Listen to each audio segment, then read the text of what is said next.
News Live. Thank you guys so much for joining us. We are back in the studios after a wonderful time at Podcast Movement. I hope you guys saw us broadcasting from Ecamm's booth. We had a lot of fun. There were some tech issues, but it's a live show. It's a conference. Everybody's using the Wi-Fi. But Doc Rock, who is amazing, biggest shout out to him running the Ecamm booth. He got everything back to normal. Grace, how you been back in the real world? I miss Conference World. The food was better and the room service was better. And and I got to meet people like our guest here, Katie. Yes. And I don't get to do that when I'm home. They don't let you out much, do they? They don't let me out much. So. Yes. So I'm going to go ahead and get started. I'm going to go ahead and Grace, you may want to go live over on Amazon. But okay. I was so impressed with Katie. I got to meet her. Katie, did we meet at Social Media Marketing World? I was trying to think of the first time we met. I know we met at Lima, but did we meet before that? We met at Podfest. And then Lima. In Social Media Marketing World. Okay. I couldn't remember where, but our paths have continued to cross, especially like post-pandemic. It feels like where's Jeff? That's right. We're around the corner. He's there. So thank you guys for joining us on Amazon. I do want to give a big shout out, and I'm going to go to my camera real quick here, to my friends over at Shure. They actually provided this brand new limited edition Shure M7 microphone. That's what I'm using today. They provided it for me for review. I love this thing, but it's exclusive over on Amazon, and you guys can get it if you like the white look. It's the white Nor microphone, but you can get that over on Amazon in the carousel down below. But I really give a big shout out to Shure for letting me have this microphone because, as you can tell, it sounds really good and buttery. That's what Grace always says. It sounds buttery. Once again, a reference to food by Grace Duffy. So we've got some of our friends already showing up. We've got Mia Voss. Oh, she's a fellow Denver person. Yay! Hey, Mia. I've known Mia forever. We were doing the Wild West Google Plus. There's the other reference. To when we were back in the day doing a lot of live shows together. Mia had me on her show all the time. We had a lot of fun. She's a character. So Mia, thank you for stopping by. I think we're all ready. Katie, are you ready? I think you are. Grace? Yeah. All right. Ready to go. I'm going to hit go on the podcast machine. We'll get started. Let me get all booted up here. Booted up. Gosh, how old am I? Here we go. Hello, folks. Welcome to Social Media News Live. I'm Jeff C., and you're not. And I'm Grace Duffy, and this is the show that keeps you up to date on the world of social media. Jeff and I are back from Podcast Movement. If you missed our time together and IRL in a broadcast studio on the show floor, you can catch the replay of that from our show last week. But one of the best parts of Podcast Movement was we got to meet and lure some of our friends onto our show this week. And we have none other than the amazing Katie Brinkley with us today, joining us. And we're going to talk to her about her session at Podcast Movement. She took the stage with Larry Roberts from Readily Random Media. I think I read that right. Readily Random. Readily. Yes. Readily. I was like, okay, I wanted to make sure. It's always funny when you try to read something on air. And then, so they're sharing their favorite tools for streamlining your podcast production and workflow so you can save time and stay consistent. And we're also going to talk to her about how she uses podcasting to grow her business and how you can too. So, Katie, how are you doing today? I'm so excited you're here. I've seen you speak at Lima and Podcast Movement. I'm just so glad that you're finally on the show. I know. Thank you so much for having me. It's about time you got me on here, guys. That's right. See, I love it when they push back like that. So if you guys don't know Katie, well, let me tell you about her. She has helped small businesses, entrepreneurs, personal brands, and coaches leverage social media to grow audiences and income for over 18 years. She is the founder and social media strategist at Next Step Social Communications. It's a boutique digital marketing agency based outside of Denver in Littleton, Colorado. I used to live there, by the way. From building corporate-level growth strategies for AT&T to DirecTV to implementing done-for-you social media for business owners, Katie has been at the forefront of the changes of how to effectively engage on social media because, as we know, things are always changing.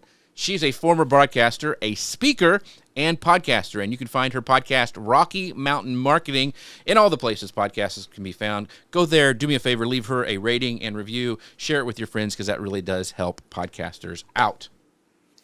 So since this is a show all about podcasting, Katie, tell us about your podcast. How long have you been broadcasting? And then what inspired you to start?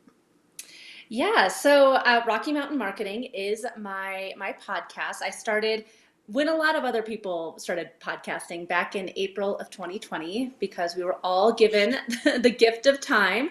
But it really was something that I had been wanting to do for a while. As Jeff said, I'm a former broadcaster. I used to be the sports reporter for the Denver Broncos and the Colorado Rockies here in Denver. And I always wanted to get back on the microphone.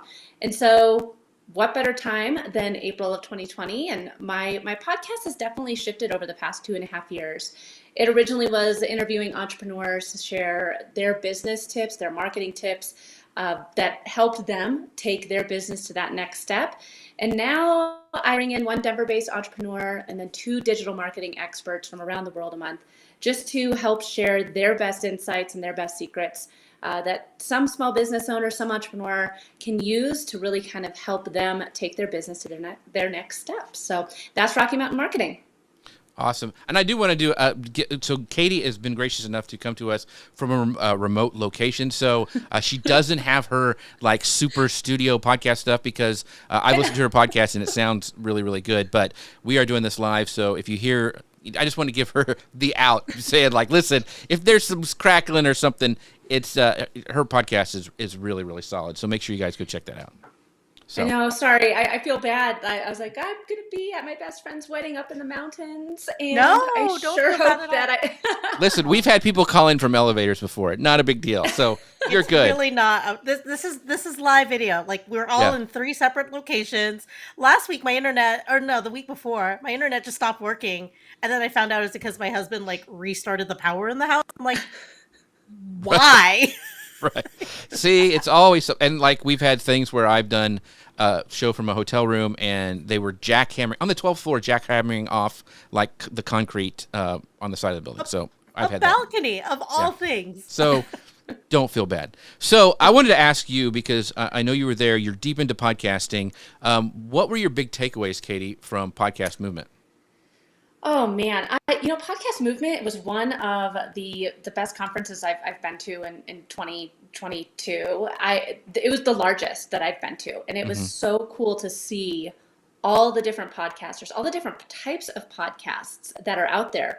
And one of the things that I really took away from the entire event was consistency. I felt like every single session I went to, somebody said that word of consistency, because I feel like that's the hardest part of podcasting is remaining consistent, pushing out a show every week, regardless of location and guests and jackhammering and internet. Right. Staying consistent can be extremely difficult. And I think that that was one of the main topics that I heard throughout the entire event. But I love that live events are back. I love being able to see you, Jeff, because like I said earlier before we went live here, it feels like we've seen each other at every single conference that's been around in 2022. And I got to meet you, Grace. So it was a great event. Yeah, the fun thing, and Grace and I talked about this earlier, is the ability to, network with people. I mean, there's great sessions and there's tons of opportunity to learn. But one of the hacks is to get a virtual ticket so you can not feel stressed if you miss one, because a lot of the stuff that happens, and Katie, I'm sure that you had this happen as well, happens in the hallways, in the in the restaurants, and like, I saw you hanging out there with people, downstairs, and so there's all that happens. So did you have some really like serendipitous, networking things happen to you? Absolutely. It's so funny. I know I'm getting old because when I saw the schedule and the networking parties didn't start till 8 p.m. I was just like, 8 p.m. That was when I was going to start like winding down and going to bed. That's when the networking is going to start. Right. But it's so true. Like the magic does happen in the hallways, and stopping to just talk to somebody, hear about their show or hear what they do. And it led to this. It's led to me getting people onto my show. I've had the opportunity to get to know Jim. And all these other people that I've seen around at other events. Is like, okay, I've seen you here before. Let's hear more about what it is that you do, because obviously we're at a lot of the same events. So the magic does happen in the hallways. It does happen, at the late night event networking events where you're shouting at people, but you can't discount how important it is to just stop and talk to people and go to these networking events. man, I wanted to go to bed. But That's that's right. where the magic does happen. It was, You you know? know, I'm real. It's like in the music, you know, that's what I told.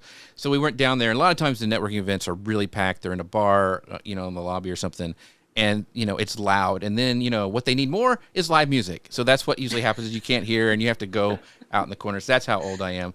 I do want to give a shout out to some. Well, first of all, Katie, I wanted to ask: was there something at Podcast Movement that like you went, okay, that's really good. I'm going to implement that in my business or my podcast. Was there one thing that you got to take away?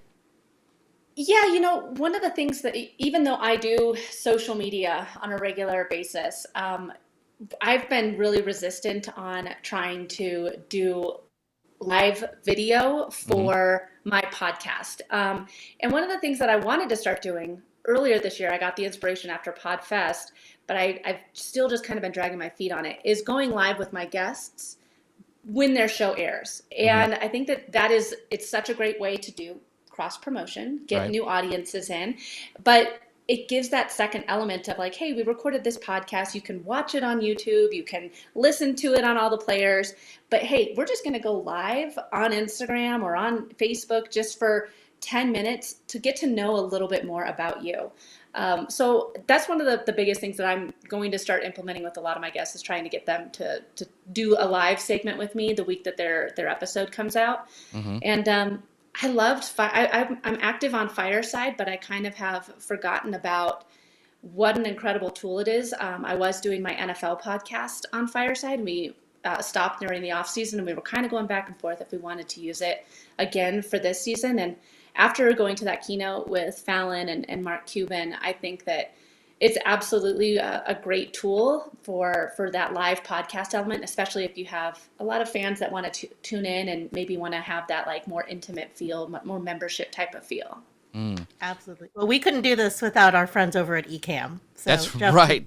Yeah. take it away, Jeff. There you go. See, look what she did. One of the things is that our show is sponsored by Ecamm, and we were at their booth. And so if you'd like to find out more about them, how we do this show, it's, socialmedianewslive.com/Ecamm. It's wonderful. They even have stuff for podcasting. Like when I'm done with this show, even I'm going live, all the tracks are split up for me to go ahead and go edit. That's one of the really powerful things you can use. I drop it right into Descript, and then it's really fast. There's the whole process I do, but it starts with this show here on Ecamm, and you can once again find out more at socialmedianewslive.com/Ecamm. One of the things I do want to tell you about, if you're interested in video podcasting, just like what Katie was talking about, and we'll talk about this in the show later, but that was a lot of talk at Podcast Movement was video and video podcasting. Well, Ecamm is actually doing Leap into podcasting, which is they've been Leap into Live before. Well, they're doing Leap into podcasting at the end of this year. End of this month, actually. It starts on the 29th. It's a 2-day virtual event. Grace and I are going to be speaking there, but you can go to leapintopodcasting.com to sign up to get access to that virtual event. It's going to be a lot of fun. So if you're interested in this is the virtual event to go to, because there's going to be some awesome trainings from some awesome people like Grace. Not me, but Grace. Grace will be there. So make sure to go check that out. I do want to do a shout out to some of our friends. We got Gary Stockton saying, good morning, Katie, Jeff, and Grace. And he also says that a separated audio track is a great feature for podcasters. Seth says, get it, Katie. I hope you mean get Grace, not me, but you get it. Get it. Whatever Get getting, it. just get it, whatever it is. Get it, Katie. Get it. Our friend Crystal Tosh says, Katie's amazing. Hi, Grace and Jeff, my people. Well, you are our people. And in fact, if you want to hear Crystal, she was a couple episodes ago. I think it was right before we did our live show with Ecamm. We had her on the show. Yep. She rocked it. She's amazing. So make sure you go check that out. Jennifer Ast is here as well. And then, of course, Mia is hanging around. So, and Ann says, hi, everyone. And we've also got people over on Amazon Live. So we've got Cookbook Divas, which is such a great name, says, good morning from Seattle. So all sorts of folks tuning in. This is a great show. So let's dive right into it. Let's start, I guess, from the beginning. So Grace, take it away. Well, before we kick off the place to show start. today, perfect place to start at the beginning. But before we kick off our segment here with Katie, well, we've already gotten into it. But tell us in the comments, those of you watching us live, wherever you are, tell us if you have a podcast. Tell us what it is and what it's about, so we can do a little shout out for you. And also let us know if you're looking to start one. Just put start and then, but this is the show for you, whether you are an experienced seasoned pro like Jeff and I and Katie, or you're just a beginner like we were like 2 years ago, maybe. Hmm. Well, Jeff's been doing this for a lot longer. Yeah, I'm I just old. kind of, I know Gary has one, so Gary, make sure you drop your podcast in the comments. So let's like cross promote each other. If you see some links, something that interests you, go there, leave a rating, review, listen to the podcast, because that's a great way to help each other out. So drop this those. is high praise from Crystal here. She says, Katie inspired me to start a podcast after Lima. My favorite thing ever now. I just have fun. Yes. Yes. And by the way, listen to Crystal's podcast. It was past the BS? Is that the censored rating? Yeah, that's a censored one. And Gary's got one, the Small Business Matters podcast. So he's an absolute beginner, but he's got I think after 7 episodes is what they usually cancel, is what they say. So you're already ahead of the game there, Gary. Yeah, way to go. Already ahead of game, already successful. But let's start from the beginning. Like the first thing we want to talk about is what you have to establish when you're getting started or looking to streamline your production. Like we mentioned at the beginning of today's show, that your segment at Podcast Movement was all about consistently recording and publishing a podcast.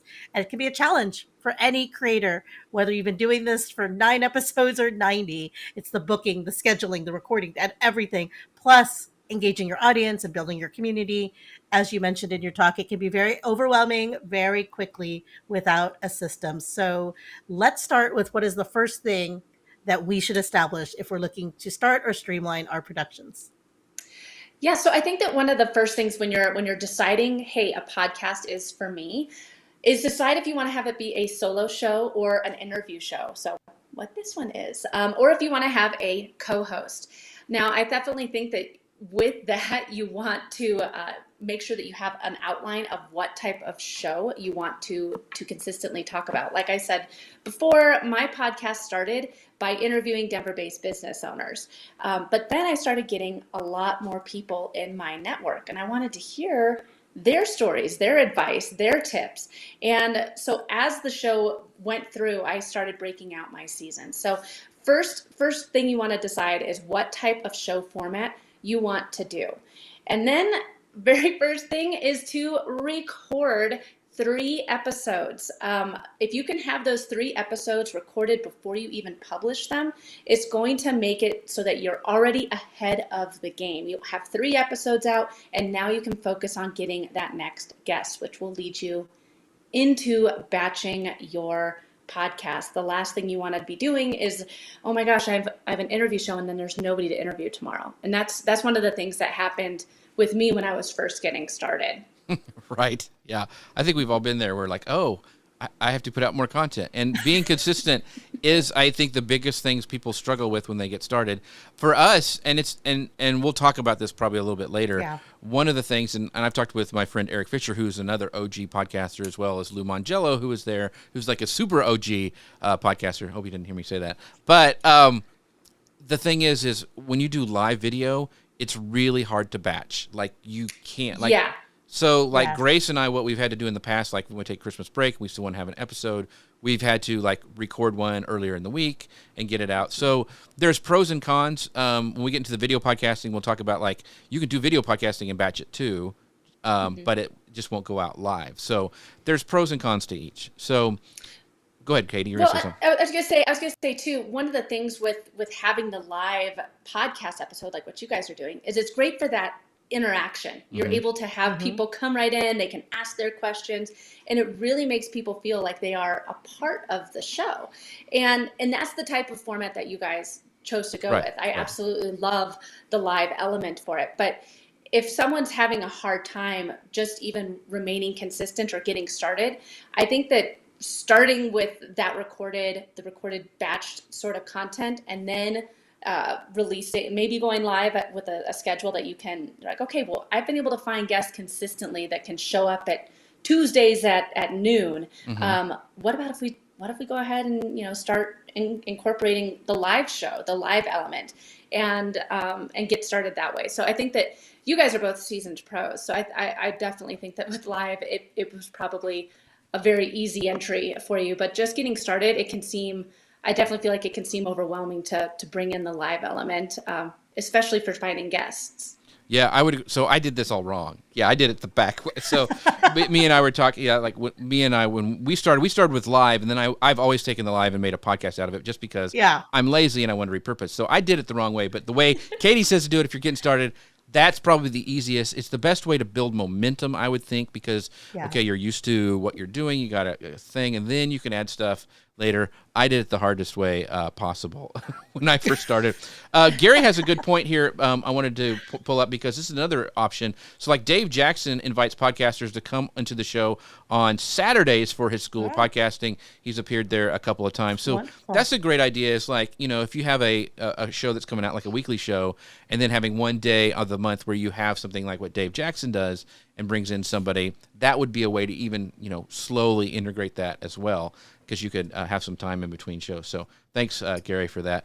One of the questions, Katie, I wanted to ask is like, there's always the talk of tools and all that stuff. So what tools do you use to create your podcast, and what do you recommend to like people who ask you how to get started, or even to your clients?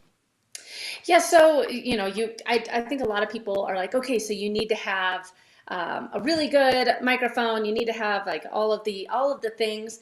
But really, I think that just trying to find a platform where you can record your podcast. I use Riverside.fm, and you can have the separate audio tracks. There's Ecamm here if you're using a lot of video. So find a platform that you can remain consistent with for producing your podcast, and then get a microphone that's, the Shure, that's what I use typically, but it doesn't need to be the most expensive microphone right out the bat. I think that when people are getting started with their podcast, they were like, okay, well, I need all these things. This can cost me $1,000 just to get started. But really there's a lot of them out there. I think that there's like the Blue Yeti, which is maybe $200, and it's not a bad microphone at all. And you can plug it right into your computer. So start with a good microphone so you sound better than AirPods here, but just get started and utilizing some of these platforms. Like I said, I use Riverside, but there's Ecamm here, and there's different restreaming. There's Fireside. When my podcast Across the Pond got started with video, we were using Fireside, and one of the reasons why I liked Fireside was because we still had the live studio element. We still had the audio tracks. We still had the video option. And my host, he didn't have a microphone. All he had was the plugins. Right. And he sounded pretty darn good. So just getting started and trying these different tools out is going to help you, I think, build out your confidence and incorporate that high-end look and feel and sound with And a good internet connection would be something that you want to make sure. A solid internet connection. Well, but here's the thing about a live show. We run the risk of this because it's all about your internet connection. There she is. The camera. She's coming back. There she is. Yeah. Perfect. But I just so that's part of being live. But this is, and the podcast, people watching this as a podcast, that didn't happen. Yeah, we can edit that out. That's the thing. Which is another reason why going just doing audio only has its benefits. So but see, we're used to the stuff breaking. Yeah, we just can't have nice things. Okay, so this is a great question. This is from Anna. She goes, Katie, what mic do you use, please? And probably the one that you use for your podcast, not the one you have on right now. You can't hear us? Not at all. I think that she uses, once you come. She mentioned the Blue Yeti. So that is a pretty common entry level. And I don't mean entry level in a bad way. I just mean that it's accessible. And ever since the pandemic, Jeff, I've been seeing more and more podcasting video equipment just at the corner aisles at Target and Walmart, right? So my Elgato key light here, I picked up at Target one day, right? And you have a beautiful mic. You have a beautiful Shure right there. Yes. This right here, everyone thinks it's a much higher end mic than it is because I have this cage on it. But this is actually an AT2020, which is pretty affordable. And I have been using this since I started live streaming. And no one knows. I mean, I could probably get a high-end mic at this point, but like, so it's not that hard to get started. It just basic, and not spend a ton of money on your equipment. Yeah, So so and I started with the Blue Yeti. Did it for actually I started with what was on my laptop and used yeah, that for a long time. If you go back to YouTube, you can see some of the janky stuff, and that was before even me and I were doing things. And then I upgraded to the Blue Yeti. My friend Shannon Hernandez, who works for a radio station, recommended it to me, and I used that for years. And then I got the Heil PR40, which I love, which is a great microphone. And then the Shure, which Katie, I believe, says that she uses at home. Is it the M7 or the SM7B? Which one do you use?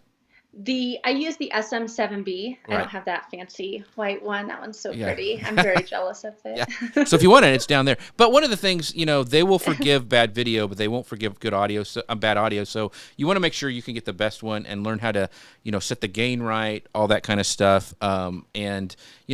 Like she said, that you can get good ones for under $100. You like this Shure right here that I'm talking on right now is listed right now as $249. So you can upgrade. You don't have to stay with what you have once you start getting some momentum, and you're going to stick with it. It's worth upgrading your microphone. So, a couple of questions. Gary says I have done this with jackhammers outside his door, so don't feel bad, Katie. But one tool that Gary says he uses also is the Waves Audio Creator Toolkit, which I am unfamiliar with, but I'm going to have to go check that out because that sounds like I need a new tool. So, Katie, what do you use to edit your? Yeah. So we record the audio. We've already talked a lot about the tools that we're using to edit to capture the audio. What do you use to edit once the podcast is done recording?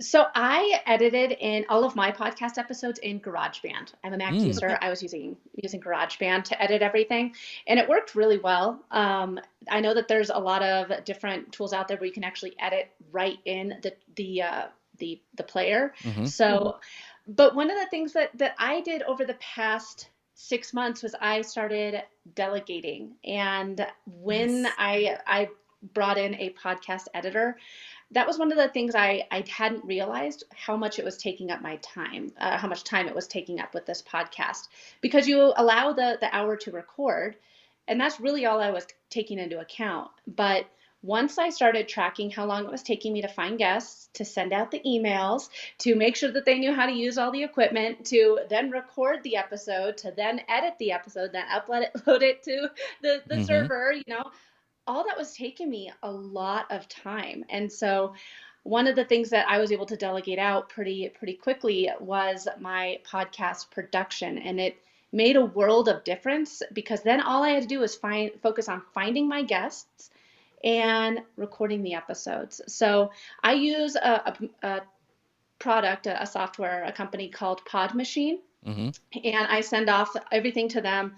I get all of it back in a Google Drive. They upload it to Acast for me. It really streamlined a lot of my workflow once I contracted out just that part of editing my podcast. And it really, I mean, I don't do a lot of editing with my podcast. I try to make it as raw as possible, but it was one of the things that it took at least 30 minutes, maybe an hour back of my work week back, and gave me that time to focus on other aspects of my business. So that's. I have go ahead. I was going to say, she talked specifically about this. I think it's 2 episodes ago with the gal from Disney that we used to work with. Yeah. So go check that out, because they kind of dove into this and how much time you can actually take back. I still edit. I'm like Gary here. I still edit my podcast and do editing for other people. But I do now have a team that does our video clips. If you follow us on Twitter, you'll see that we have all the clips of our shows and stuff. So that is something I do delegate out now, because it does suck up a lot of time. I enjoy it, but I'm like, I could do better work with something else. Well, that's so true. I mean, like it's not that hard to edit it. I mean, but the time that it was taking me, and the video clips, like you said, like this is a video podcast, and video is key, everything. So if you can get those clips and have somebody that's like, okay, well, I'm already editing the video, I'm just going to grab these 3 clips from the podcast for them to share on social. I mean, that's repurposing to the max. So it's great that I love the fact that you're using them, just at least for getting you some of that shorter form content and for the video aspect. Oh, we repurpose everything. Like, Yeah. yeah, it's ugly. I mean, I do. I mean, it's like I will Exactly. squeeze it all out. So I want to bring up this because this goes back to, and Mia is an OG. Like, she's been Yeah. on since there's been video on the web, and she same thing. Yes, we went with the mic on the Logitech camera, then the Blue Yeti, and now I'm with the AT 2005, and now she needs to upgrade to this mic. Mike, this mic Mia is on Amazon. You can get it at my right down. It's highlighted my carousel right now. JeffC.live. But anyway, sorry, she'll get that. But and Gary said it is a huge commitment. Most bosses don't realize how much Yep. time. Oh, preach it, brother, because yeah, I've been there trying to convince bosses like this is work. Jeff, you work for yourself. I know, but I have to tell myself that it's a lot of time. So yes, Well, and you- I you also, this is a great thing too that Gary says is I also have an amazing Grace to help power the podcast. Yes, you Yes. have no idea how much stuff that Grace does behind the scenes. She is the true hero. I just walk in the door at the end. So so let's go on to our next section. We've kind of gone off topic, but you had a question, Grace, that you wanted to ask. Oh yeah. So I just wanted to point out that a lot of people that in my life don't know what I do for a living, and so they really don't know as they're getting started that like there are people that you can hire to do these little things for you, and they are big things, not to downgrade, but these things that like editors and people to write your transcripts for you. So where do you find these people if you're not in the know or you don't have the great connections that the three of us do? Yeah, and I think that you brought up a really good point, Grace, with like you don't realize how much time it's taking you, and I Yes. wasn't realizing. So one of the things that my business coach had me do was track my time because I was like, I don't know how I'm going to be able to get more customers in because I don't have the time. And so for 2 weeks straight, I literally tracked every aspect of my day from opening up emails, then went to go get coffee. I tracked all of it. I used Toggle, which is Mm-hmm. Toggl, and everything was tracked for 2 weeks. And that's where I really learned like, okay, the podcast has really taken me about 4 or 5 hours a week. And I'm only accounting for an hour. So how can I get those 4 to 5 hours back? And that was how I figured out, okay, the podcast is the first thing that I need to find an outsource for. So like I said before, I use Pod Machine. They were also at Podcast Movement. They had a booth there. I found them at Podfest. I've been satisfied with them. They edit everything. They do the transcriptions. But I mean, word of mouth is huge. I utilize Facebook groups to find different people to interview and to talk with. I'm a part of, like Denver Marketing Mavens and, just different Facebook groups. But don't discount, like Fiverr. That was where I actually found my very first podcast editor. He was great. He was over in the Ukraine, and he did an awesome job. So you can find a lot of people on Fiverr that can get you started, but ask your network. Post a message on Facebook. Ask it on Twitter, and I always try to go through referral marketing first to find contract help before I head on out to the interwebs. Gotcha. Good idea. So, how far ahead do you plan your show topics and your guests? Now, so our show is very much tied to like the news, and so we are very much running probably a little bit longer planning or shorter rather than planning long term. And I know that it would be a lot less stressful if we could plan long term. But how far ahead do you plan topics and guests for your show? Well, I'm not live. So I do think that if you are having a live show like what you guys have versus a batched show or pre-recorded show like what I utilize, it's completely different. I definitely try to find people that are up to date with like the latest trends, and I will move episodes around. But I'm afforded that luxury because I have a workflow in place. So whether it's finding so I had Judy Fox come on to talk about LinkedIn newsletters because they had come out like on Monday, and I was like, okay, I saw her and I was like, hey, can you come on my podcast? And I was able to put it out 2 weeks later. It was still newer news, but since I had other stuff batched, I was able to just move a podcast episode. So what I do is I record every single Wednesday between 10 and 1. And that's when my guests can come on and they can book it. And if it's not for another, 3 weeks, that's where I'm like, okay, this is more of a trending topic. I need to get them in sooner. How can we get this recorded on like a Thursday or a Tuesday? But by batching my shows, in May, I opened up Wednesdays and Thursdays. So I was recording 2 episodes a week at least, and it got me through the summer. And it allowed me still to put in that timely news shows where, like, again, Judy came in, I think, like the 3rd week of July or June. And we talked about LinkedIn newsletters. And it was trending because and since I already had stuff done and recorded, all I had to do was just move it another week out. So set up a scheduled recording time for your guests to come on.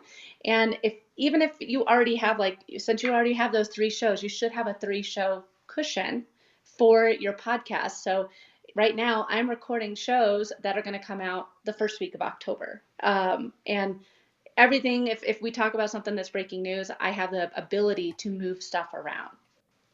So that is awesome. So like Mia says, batching is so smart.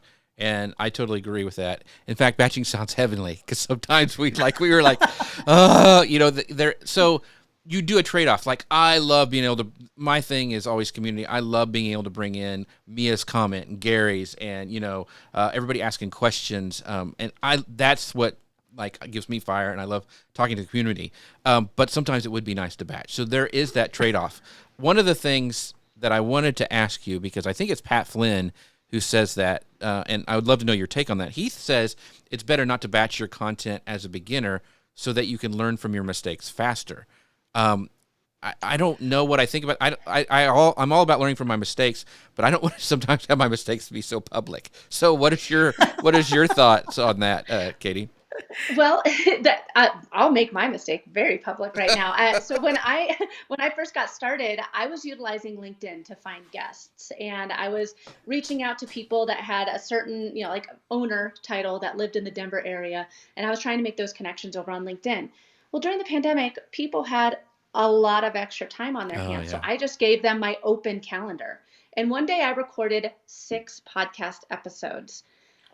That's batching to the extreme. I was extremely burnt out. I don't even know what I was saying by the time the last podcast episode came out, because as you guys know, you have to have some energy. You have to kind of bring it whenever you are recording a podcast, and it's hard to be on for 7 hours. So I think that was too much batching. And there was things that we were saying where, here's another good example. I was a guest on someone's show, and we were skiing. And so, or getting ready to go skiing. And so I was talking about, it's snowing right now at da-da-da-da, and on the episode. Well, when the episode came out, it was the first week of October. So it was a 10-month lag time from when we recorded until it came out. And I was like, well, now I just kind of sound like, where the heck does this girl live that she's getting ready to go skiing? And it's the first week of October. So, I mean, that's, I think, extreme batching. You can, I like the 3-week kind of batching cushion that I have, because then it allows me to still be somewhat timely with the news that we talk about, or with the topic that we're talking about. But I'm not recording 8 podcast episodes in one day and getting burnt out, and everything is still pretty relevant. So again, I keep going back to when you're first getting started, have those 3 episodes, because then you'll have that 3-week kind of batching timeline, and then just open up 1 day a week that your guests can book, or 2 if you're just getting started, like Wednesdays and Thursdays, like maybe Wednesday afternoons and Thursday mornings that they can choose from. And that way you won't get burnt out, and you'll still continue to stay a little bit ahead. So I think those are great points. And I'm gonna break code protocol. Grace, and ask one more question. But Mia says I like the combo of batching and on the fly. P.S. Katie's place in Steamboat is amazing. So very, very cool. So once again, I'm gonna ask this question because #free consulting. But let's discuss what happens after your show. How do you streamline getting your show notes out, your transcripts out, and your follow-up publication, promotion after you publish? So how do you do that? So don't discount Trello. Trello, Asana, those project management tools. I come from corporate, and using those project management tools, I was like, when I started my own business, I was like, I'm never using these things again. Bye. Um, because it sounds horrible, right? When I say like, all right, let's implement a project management flow. But if you utilize Trello boards and have everything in there from like, okay, this is when I'm going, the guest is going to book. This is when I'm going to record. Okay, it's recorded. Now I'm going to move this card over to here, and it's in the post-production phase. And it allows you to, one, keep everything in one spot. So if I publish the episode with Cabrina, which came out 2 weeks ago, and let's say I want to publish it, like, talk about it again and kind of give it some fresh life or some new blood, I keep like, okay, where did I put that video clip? And I don't have to go through a Google Drive or like try and find it in emails. And it's right there in the Trello board with the rest of the podcast episode. So I utilize Trello boards, and you really just have to set it up once. And once you set it up, you can record yourself using a tool like Loom, LOOM.com. And you get, I think, like 5 minutes free for like 20 videos. But I recorded myself as it was as I went through the process of uploading the episode. Okay, now I have the guest, and now I'm going to move it over here, and this is where I'm going to put the video files. And that was the training video for my assistant. So I just did it once. That was their training video. And now you've delegated that part of your podcast production out. So utilize Trello boards, and it helps you keep everything, or Asana, or I think there's Notion. But use the project management tool and set it up once, and then it'll help you really, again, streamline your workflow so you can hand off other aspects of the podcast production process. So that's mic drop number one right there. So that's going to be clipped out and reshared everywhere. That was some great some tips. In fact, I do Guy Kawasaki's Remarkable People podcast, and we use Trello a lot. So Peg Fitzpatrick has got an amazing Trello board. That's what I look at to see what to work on next, what guest is coming up, So it's really, really cool. And I do want to do a shout out to hi, Jeff and Grace and Katie from Lou M. And I believe that's my friend Lou Mangello, who we just got to hang out with at Podcast Movement. He is an OG podcaster. In fact, he's got something. I'm going to do a little shout out for him because he's just a nice guy. And he won a Roadcaster too. Gosh, I was right behind him too. I could have signed up and I could have won. But he's got a great thing coming out called Momentum. It is actually it's limited to 50 people. It's his mastermind. He's got a couple seats left. I'm going to be speaking there. He announced on Wednesday the speakers, Duncan Wardle, he used to be like the head of like innovation at Disney. He's going to be one of the speakers. It's going to be amazing. You can find out more about that. And you can come see me you can go to lumangello.com, and I think it's /momentum, where you can find out more about that. So very, very cool. So yes. You need to stop calling us old G's. I think we are well seasoned. We are well seasoned. Lou is very seasoned. If he's still watching, he's very seasoned because we went out and had no boo. He is very seasoned. So next section, we kind of hinted about it a little bit, is live video podcasting, which is what we're doing. But it's a big topic at this year's Podcast Movement. This video podcasting, especially with the news. This just came out that week with YouTube doing a podcasting thing where podcastings are showing up on YouTube. There was a lot of strong opinions, pros and cons. We're a live show. We've always been a live show that's distributed as a podcast, and we've seen the benefits of being a live show, like repurposing content, allowing us to engage directly and in real time. It keeps us consistent week after week. So, we've kind of gotten your take on this already, Katie. But, if you're not already live streaming, do you think it's worth the investment with this whole YouTube podcasting thing for discoverability and search? What are your thoughts on that? Because you kind of teased that you were thinking about doing that with Riverside because you have that capability. Mm-hmm. Is that like on your roadmap of what you're going to start doing? So I have a different roadmap for it because I do think that there's a huge element to showing up live, but it's really hard for finding guests, for batching, all the things we talked about earlier. And so what I was planning on doing was implementing Fireside into my podcast production. And again, we talked about a little bit, they were the keynotes at Podcast Movement, but one of the things that I like about it is that you could sell it almost as a membership. So the people that know about it, they can buy tickets like a Patreon, or they'll buy me a coffee. And if they want to show up to the live show and be a part of the audience, be a part of the interaction, you could sell it as that way of like, okay, well, if you want to show up live, you can, pay $5 a month and you get to watch it, live, or you can listen to it 2 days later when the podcast airs. I think that too, like with what you guys are doing here, this is still a podcast. Yeah, we're going live, and there's a bunch of people watching right now. They have the time to pop in, but maybe they missed the beginning, and they've missed all that stuff about Trello. So now they want to go back and listen to the podcast. So I think that incorporating a live element of it is a very smart idea.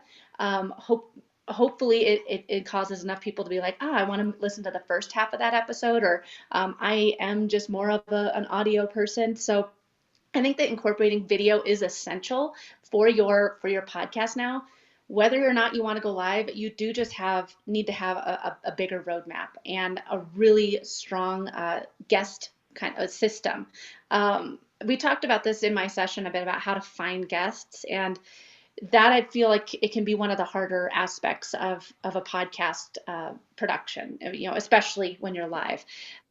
So one of the things that I use, there's agencies out there, but my favorite tool is something called podmatch.com.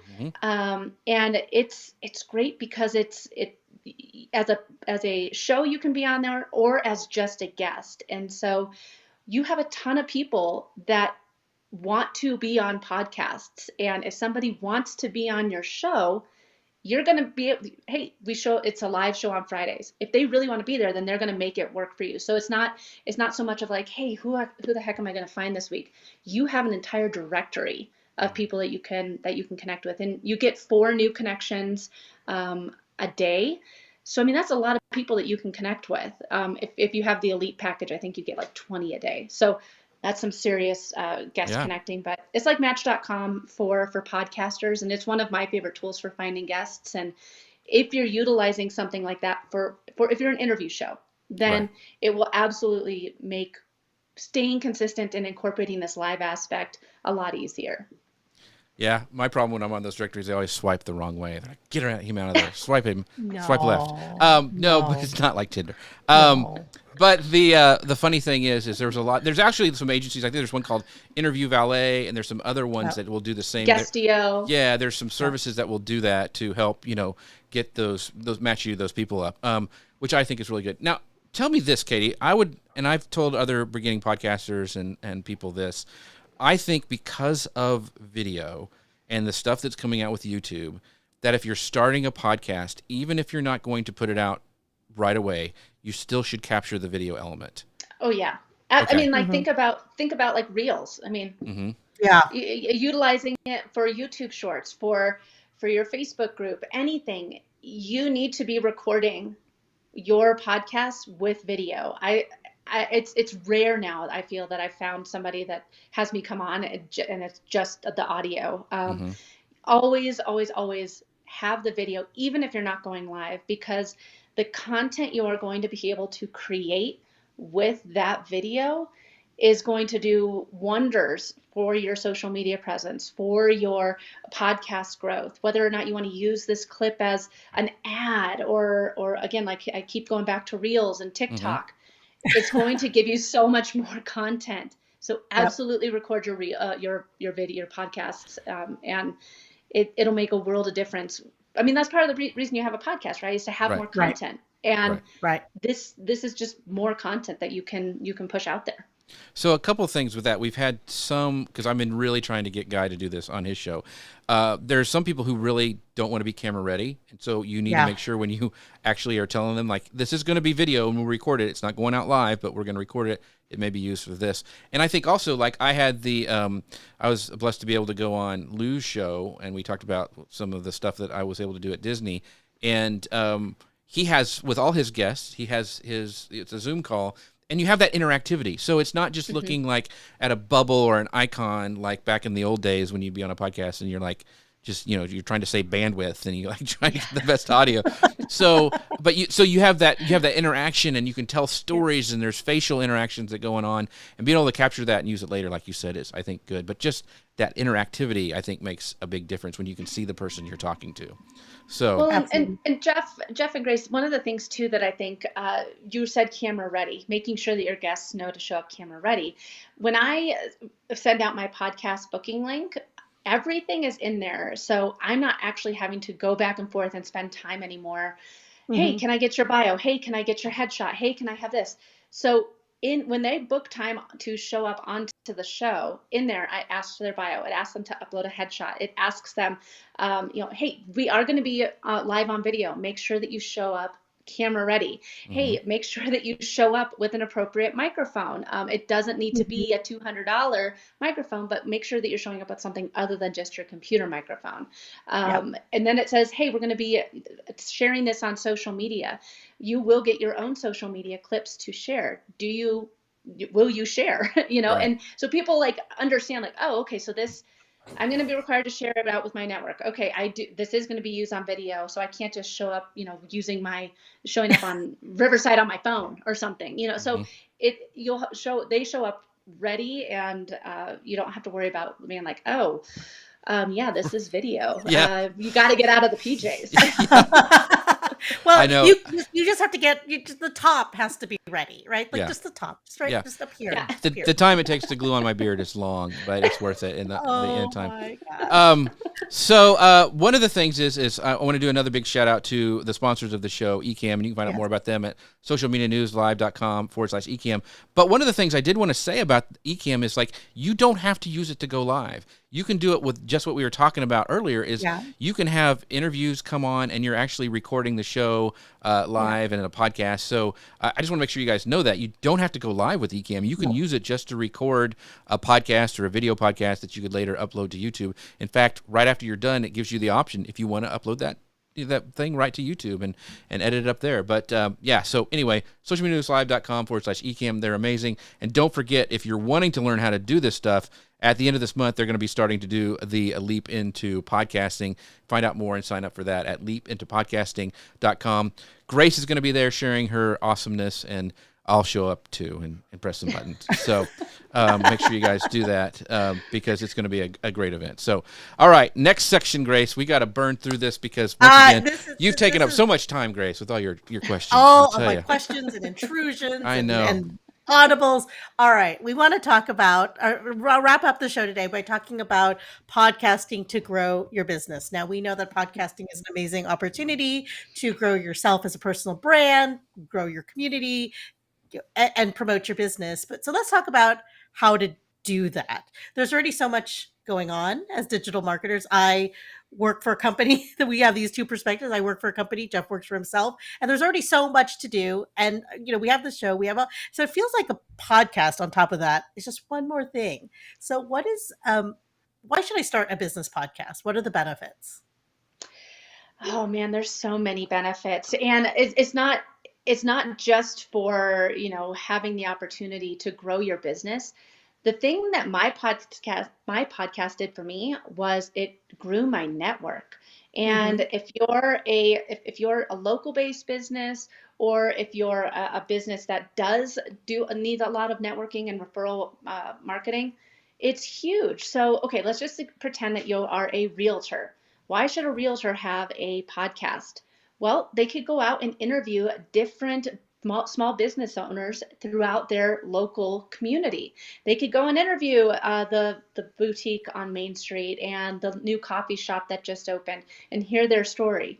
By doing that, now the coffee shop owner knows that, hey, I was on this podcast with a realtor, and we talked all about my coffee shop and why I have it. I'm going to share it with all my friends and family. I'm going to put a sign out there saying, hey, listen to this episode. And everyone that comes and listens to it, now they're like, oh, well, if I want to live in this area, that guy that I listened to on the podcast, I should maybe use him as my realtor. So it helps you grow your network. I think that a lot of people think of podcasting just for the downloads and the sponsorships. But really, if you think about it as a business and how can I meet more people? How can I talk to people? I mean, Jeff, I feel like I saw you speak on stage pre-pandemic at Social Media Marketing World in 2020, and I loved what you had to share. And you know, one of the things that I never would imagine is that I would be here on your show, you know, and it's all because of having the different networks and being able to connect with people. And, you know, I've had Judy Fox on my show and Subi Zimmerman. And I mean, I've had people that I've seen speak on stage before, and now they're coming on my show and having a one-on-one conversation with me. So if there's people that you want to talk to, there's people that you want to have a conversation with. If you have a podcast, you have the opportunity to sit down one-on-one with them and kind of pick their brain, hear all of their best tips, and build a relationship with them. So whether it's networking, whether it's you want to talk to people in your industry that you admire and that you find value from, podcasting for business is an incredible way of just growing your business and growing your network. So, sorry, that was really, really long, but I think that hashtag free consulting is all about it. Yeah, that's true. Yeah. Well, I think that a lot of people just get caught up in like the sponsors. They just get caught up in like, well, how can I, you know, get to 10,000 downloads a month and make money off of it and be the next Joe Rogan? Go in with a different mindset of, how can I build authentic relationships? How can I grow my community around my business? And one, you'll have more fun with your podcast, but two, your relationships and your network will grow. So one of the things too is, once I'm going to go back and hit that repurposing thing, is that when I can take clips and show it on LinkedIn that like, oh, I was talking to Mark Schaefer or Neil Schaefer or, you know, Mari Smith, and put those, you know, the people in our industry who are like, people like, oh, these are big people, you know, like these are people to listen to. Now, for me, when you said you're excited about my show, you need to set your bar a little bit higher. But other than that, I mean, we're fine. You know, you need some new goals. But yeah. So, but being, you know, associated with those and becoming just, and sounds really, it's what I did, is just by being associated with those people, you become a thought leader. You know, you're actually just interviewing them and asking smart questions, but it kind of rubs off. Like the people you hang around with kind of rub off on you. It's the same thing. It's like you're perceived as a thought leader. Oh, I had Katie Brinkley on my show. He must know about podcasting, you know, stuff like that. So, I mean, it has that. And I have Grace on because she's just amazing. And Jeff must be a little bit of awesome because he hangs around Grace. That's right. Jeff writing my star. That's right. I ride Grace's coattails as much as possible. Here. All right. I'm sorry. Go ahead. Grace, you had a question. Well, yes, I wanted to know, what do you think, in your opinion, as a podcast creator, a podcast listener, consumer of podcasts, what do you think makes a podcast binge-worthy and irresistible? And what would make someone want to listen to a business podcast? So the biggest thing for more download, or not for more downloads, but for why someone would want to listen is make sure that you are a good listener as a host. So when you are interviewing, like I have like maybe 5-10 questions that I will prep for every episode, but most of the time I hope I don't get to all of those questions. I hope that the conversation goes in a place that they haven't really ever talked about before. You know, they shared a story that they've never shared on another podcast. And it's by being a good listener and hearing what someone says that can bring out those stories.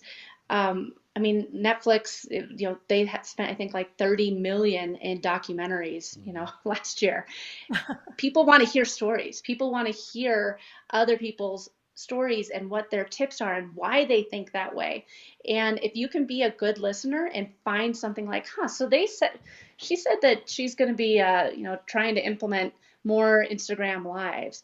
You know, she does social media. Why have you not done it before, Katie? You know, like what stopped you in the past? So listen to what someone's saying and finding that nugget of like, that's interesting. Why would they say that? And really bringing that out, because if you're thinking that, your listener probably is too. And you can tell when there's just a whole bunch of recycled, so tell us where you're from. Tell us why you started your business.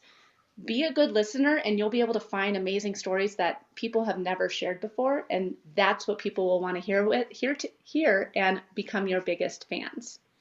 Awesome. Well, I have one last question. And I think for people who are getting started, it's important. Like, what is the ROI of business podcasting? Like, how do you measure success? Because I know some people start a podcast, they've done 10 episodes or 100 episodes, and they're only getting 75 to 100 downloads. They're like, why am I doing this? Why am I struggling to find guests? Why am I doing this to myself each week?